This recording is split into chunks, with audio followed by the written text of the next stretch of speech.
Assalamualaikum warahmatullahi wabarakatuh dan salam sejahtera. Bertemu lagi kita dalam mata pelajaran Bahasa Melayu tahun 1. Tema 2, Masyarakat Muhibah, Unit 6, Buku Segalanya, dan tajuk pada hari ini ialah Buku Merapatkan Kita. Objektif pembelajaran pada hari ini ialah murid-murid dapat membina dan menulis ayat. Murid-murid, sila buka buku teks muka surat 33. Mari kita baca bersama-sama. Buku Merapatkan Kita. Aileen, Rina dan Prema mengikut keluarga masing-masing ke taman rekreasi. Banyak orang berada di situ. Mereka melakukan berbagai-bagai aktiviti. Perhatian Rina, Prema dan Aileen tertumpu kepada beberapa orang remaja. Murid-murid, perhatikan gambar yang pertama. Terdapat 3 perkataan yang telah disediakan berdasarkan gambar. Yang pertama, membentang. Yang kedua, mengangkat. Dan yang ketiga, berisi. Murid-murid tahu apa itu membentang?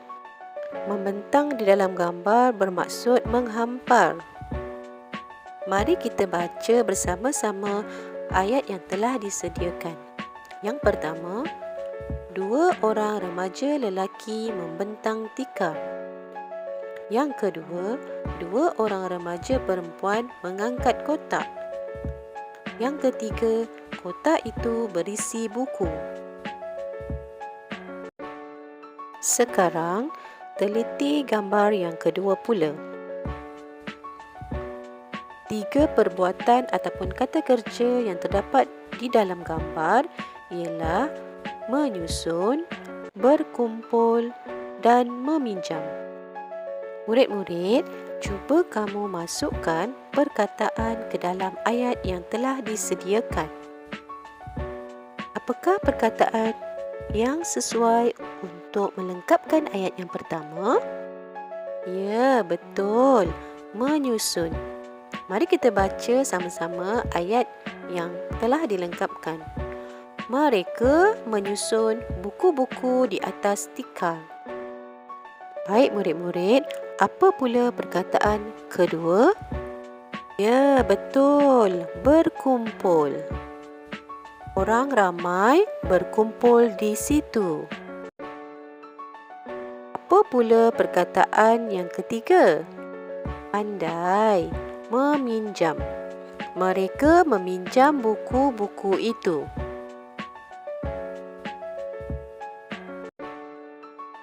Murid-murid, perhatikan jadual ini. Jadual ini dibina untuk memudahkan murid-murid membina ayat. Mula-mula, murid perlu tahu siapa, kemudian buat apa dan penerangan. Untuk penerangan, boleh mengambil kira bagaimana, mengapa, mana ataupun bila. Mari kita lihat contoh membina ayat. Mula-mula, murid perlu mencari perbuatan ataupun kata kerja yang terdapat di dalam gambar. Dalam gambar ini, ada orang sedang menonton televisyen. Seterusnya, kita tentukan siapa yang berada di dalam gambar. Murid boleh menulis nama orang ataupun bilangan orang yang terdapat di dalam gambar. Contohnya, Hazim dan Akil ataupun 2 orang lelaki. Untuk penerangan, cikgu mengambil kira di mana. Jadi, tempatnya di ruang tamu. Mari kita lengkapkan jadual membina ayat. Hazim dan Akil menonton televisyen di ruang tamu. Sekarang, cuba murid-murid bina ayat berdasarkan gambar ini pula. Apa yang mereka sedang buat? Ya, betul. Mereka sedang bermain bola. Terusnya, teliti siapakah yang berada di dalam gambar. Kamu boleh menggunakan beberapa orang budak ataupun beberapa orang murid. Untuk penerangan, kamu boleh mengambil kira di mana ataupun bila. Di mana? Di padang. Bila? Pada waktu petang. Sekarang, mari kita lengkapkan jadual membina ayat. Beberapa orang murid bermain bola di padang atau pada waktu petang. Kamu juga boleh menulis di padang pada waktu petang. Murid boleh mengambil dua-dua di mana dan bila. Baiklah murid-murid, kita berbalik kepada buku teks muka surat 33 semula. Teliti gambar yang ketiga. Apa yang kamu nampak dalam gambar tersebut? Mereka membaca buku di taman. Apa lagi perbuatan atau kata kerja yang terdapat di dalam gambar? Ikan berenang di dalam kolam.